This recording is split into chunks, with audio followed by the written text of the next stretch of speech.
Christ Triumphant, July 6, Daily Devotional by Ellen G. White. Christ's mission fulfilled only through suffering. If thou be the Son of God, cast thyself down, for it is written, He shall give his angels charge concerning thee, and in their hands they shall bear thee up, lest at any time thou dash thy foot against a stone. Matthew chapter 4, verse 6. The second temptation was on the point of presumption.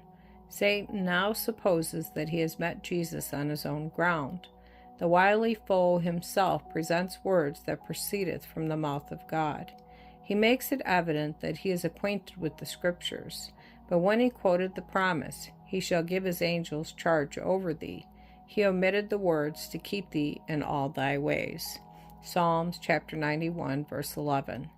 That is, in all the ways of God's choosing. Jesus refused to go outside the path of obedience. He would not force providence to come to his rescue, and thus fail of giving us an example of trust and submission. Never did he work a miracle in his own behalf. His wonderful works were all for the good of others. Jesus declared to Satan, It is written again, Thou shalt not tempt the Lord thy God. Matthew chapter 4, verse 7. God will preserve all who walk in the path of obedience, but to depart from it is to venture on Satan's ground. There we are sure to fall. Jesus was victor in the second temptation, and now Satan manifests himself in his true character, claiming to be the God of this world.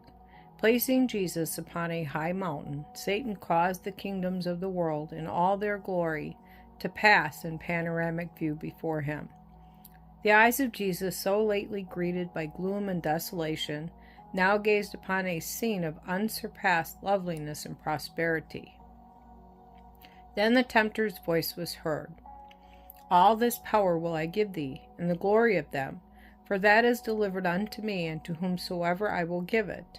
If thou therefore wilt worship me, all shall be thine. Matthew chapter 4, verses 8 and 9. Christ's mission could be fulfilled only through suffering.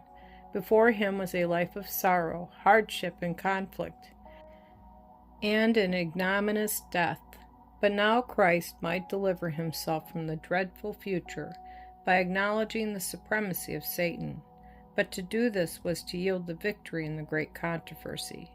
Christ declared to the tempter, Get thee behind me, Satan, for it is written, Thou shalt worship the Lord thy God, and him only shalt thou serve. Matthew chapter 4, verse 10. Christ's divinity flashed through suffering humanity. Satan had no power to resist the command to depart. Humiliated and enraged, he was forced to withdraw from the presence of the world's Redeemer.